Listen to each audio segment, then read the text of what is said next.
देखेंगे export preparedness index के बारे में, जो अभी रिलीज किया गया है नीति आयोग के द्वारा, और हमारे देश का ये पहला एक्सपोर्ट से रिलेटेड कोई इंडेक्स जारी किया गया है। ओके, सो आप यहाँ पे देख सकते हैं, this is the first export preparedness index 2020, और नीति आयोग ने इसे इंस्टीट्यूट ऑफ कॉम्पिटिटिवनेस के साथ मिल करके, मतलब इसके साथ पार्टनरशिप किया इन्होंने, और फिर ये रिपोर्ट रिलीज किए हैं। तो ये प्रीलिम्स, जितने भी प्रीलिम्स होते हैं, चाहे वो यूपीएससी हो, बीपीएससी हो, और जितने भी वनडे होते हैं, तो वहाँ पे सीधे सीधे सवाल भी आ सकते हैं। और इसके अंदर के जो फाइंडिंग्स हैं, खासकर यूपीएससी का उस पर ज़्यादा फोकस रहता है, तो उन सब सारी चीज़ों को डिटेल से जानेंगे। ओके, सो देखिए, सबसे पहले ये बात करते हैं, और यहाँ पे आप देख सकते हैं कि गुजरात टॉप किया है इस लिस्ट में, तो ये महत्वपूर्ण है। ओके, इस लिस्ट में टॉप पे नंबर 1 पे गुजरात है। ओके, तो अब ये जो इसके पैरामीटर्स कौन कौन से थे, पैरामीटर कौन कौन से थे, ये जरूरी है जानना। कि इसमें है policy, business ecosystem, export ecosystem and export performance. इन चारों को ये जो है इसका की पैरामीटर है, ठीक है, मेजर, इसको कह सकते हैं मेजर पैरामीटर है। और इसके 11 सब पिलर्स हैं, यानी कि इन 4 पिलर्स के अलावा इनके सब पिलर्स, इसके अंतर्गत आने वाली चीज़ें, जैसे एक्सपोर्ट प्रमोशन पॉलिसी हमारे देश की कैसी है, और institutional framework, business environment, infrastructure, transport connectivity, access to finance, export infrastructure, trade support, R&D infrastructure, export diversification, and the last one is growth orientation. तो ये 11 इसके सब पिलर्स हैं। देखिए, 11 सब पिलर्स तो हमारे स्टेटमेंट में रहेंगे नहीं बेसिकली एक ही साथ, बट ये 4 जो इसके की पैरामीटर हैं ये हो सकते हैं, या फिर इसमें कह सकते हैं कि यहाँ पे हमारे हमने इसमें 20 इसके सब पिलर्स को इस्तेमाल किया गया एक्सपोर्ट प्रिपेयर्डनेस इंडेक्स को बनाने में। तो इन सबको याद रखना, लेकिन ये 4 महत्वपूर्ण है, तो आप इसे जरूर याद रखेंगे। ओके, सो अब देखिए कुछ फाइंडिंग्स हैं, उस पर बात करते हैं कि इस रिपोर्ट में कौन सी चीज़ें निकल के बाहर आई है। तो सबसे पहले आप देखिए, गुजरात जो है इसने टॉप किया है इस इंडेक्स में, फॉलोड बाय महाराष्ट्र, यानी कि महाराष्ट्र दूसरे नंबर पे है और तमिलनाडु तीसरे नंबर पे है। तो ये जरूरी, इसको ध्यान रखें, ठीक है। उसके बाद देखिए, इसमें जो हमारे देश में टोटल जो कोस्टल स्टेट हैं वो है 8, ठीक है। टोटल कोस्टल स्टेट कितने, 8, और इनमें से 6 जो स्टेट हैं वो टॉप 10 में रहा है। इस इंडेक्स के टॉप 10 में 6 कोस्टल स्टेट रहे हैं, ये फीचर किए गए, तो ये काफ़ी अच्छी बात है। ओके, इस टॉप 10 में 6 रहे हैं। अब बात करते हैं लैंड लॉक्ड स्टेट, जो हमारे देश में लैंड लॉक स्टेट है, जैसे राजस्थान। ओके, तो ये जो हैं ये इन्होंने काफ़ी अच्छा परफॉर्म किया है, राजस्थान, तेलंगाना और हरियाणा। तो क्या ये 3 ही हैं क्या लैंड लॉक? नहीं, जितने भी हैं उनमें से ये तीनों, इन तीनों का सबसे ज़्यादा ये इन्होंने बेस्ट परफॉर्मेंस दिया है अपना, तो आप इसे याद रखिएगा, ठीक है। राजस्थान RJ शॉर्ट में, तेलंगाना, ठीक है, TG, और हरियाणा HR। अब और बात करते हैं, और जो हिमालयन स्टेट है हमारे देश में, जिसे उत्तराखंड इसमें टॉप किया है इस चार्ट में, फॉलोड बाय त्रिपुरा और हिमाचल प्रदेश। उत्तराखंड, त्रिपुरा एंड हिमाचल प्रदेश।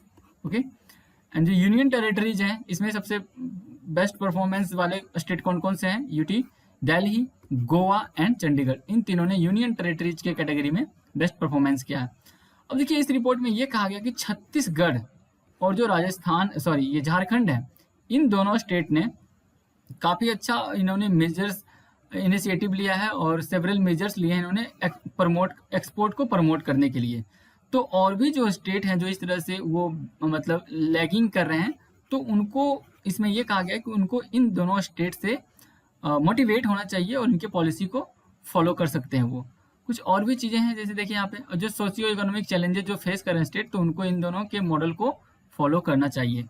और इसके जो हमारे जो नीति आयोग के CEO हैं, ठीक है, वाइस चेयरमैन है राजीव कुमार, CEO नहीं, CEO अमिताभ कांत है, वाइस चेयरमैन है राजीव कुमार। इन्होंने ये कहा कि देखिए, we will try to double India share in world trade in the coming year.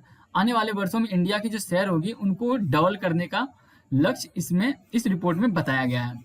और भी इसमें क्या चीज़ें हैं, देखिए, इंडिया का जो पर कैपिटा एक्सपोर्ट है, एक मिनट, ओके, जो पर कैपिटा एक्सपोर्ट है हमारे देश की, इंडिया पर कैपिटा एक्सपोर्ट जो है वो है $241 USD, यानी कि ये डॉलर समझिए इसको, ओके। और जो साउथ कोरिया का है वो देखिए आप 11,900 एंड चाइना का है 18,000। तो यहाँ पे काफ़ी ज़्यादा मतलब हमारे देश में अभी ये कम है, तो इसे आगे ले जाना बहुत ज़रूरी है। और ऐसा कहा गया कि there is a huge potential for growth of India's export, है ना। सो उन्होंने कहा कि state must look at creating a separate department for export promotion. जो जितने भी राज्य हैं उनको एक्सपोर्ट को बढ़ाने के लिए एक अलग से उनको डिपार्टमेंट बनाने की आवश्यकता है। तो इसमें ये कहा गया है, क्योंकि देख सकते हैं आप जो कोरिया कोरिया है ये साउथ कोरिया और चाइना, तो और हमारा 241 यूएसडी तो बहुत पीछे हैं।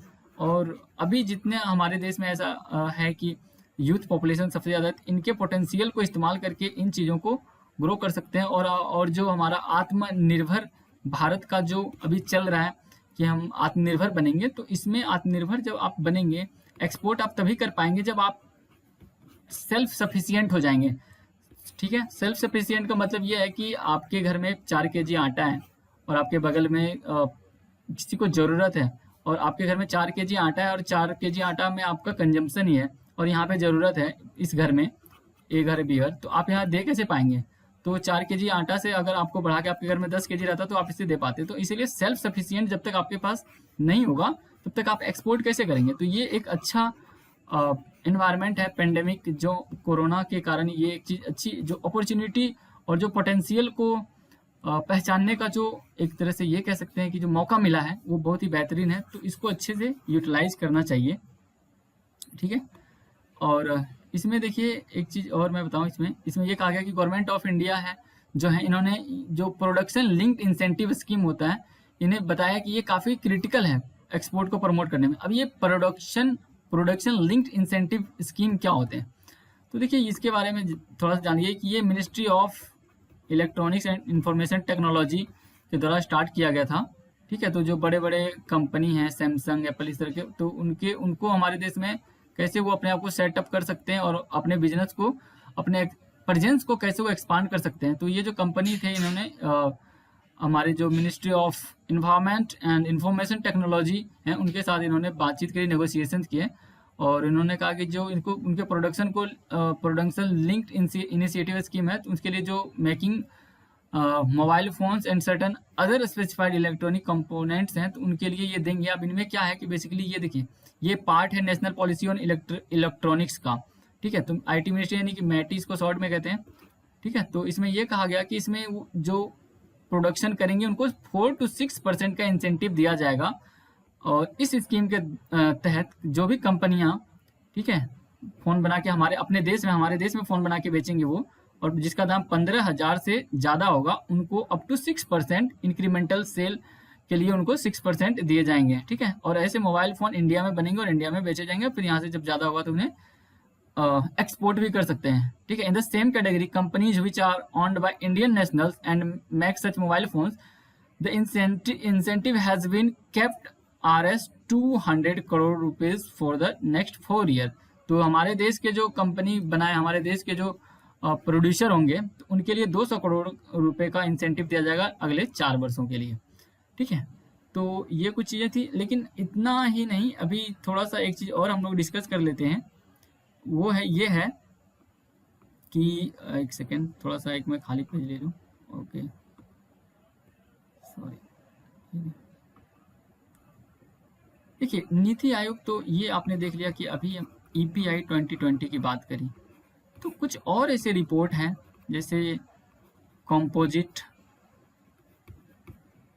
ठीक, कंपोजिट वाटर मैनेजमेंट इंडेक्स, ये भी नीति आयोग निकालता है।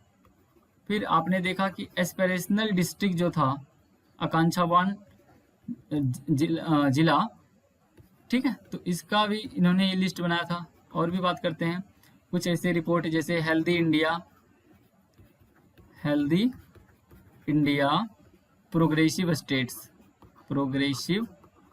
स्टेट्स जो इंडेक्स है, ये भी नीति आयोग निकालता है, ठीक है। तो आप इन सबको नोट कर लीजिए। अभी 2-4 और हैं, मैं बताता हूँ जो महत्वपूर्ण है। और फिर आपने ये नाम सुना होगा कि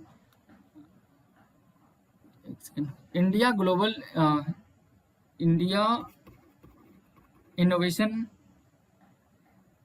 index, okay, India innovation index, तो ये भी नीति आयोग निकालता है।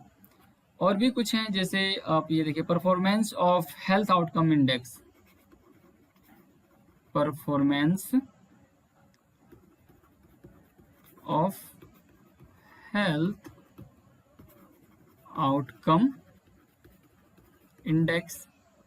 साथ ही साथ अगर बात करें school education quality index, school education quality index, तो ये अकेले नीति आयोग नहीं निकालता है, ये नीति आयोग और जो मिनिस्ट्री ऑफ ह्यूमन रिसोर्सेज, जो आप मिनिस्ट्री ऑफ एजुकेशन हो गए, तो ये दोनों मिल के निकालते हैं।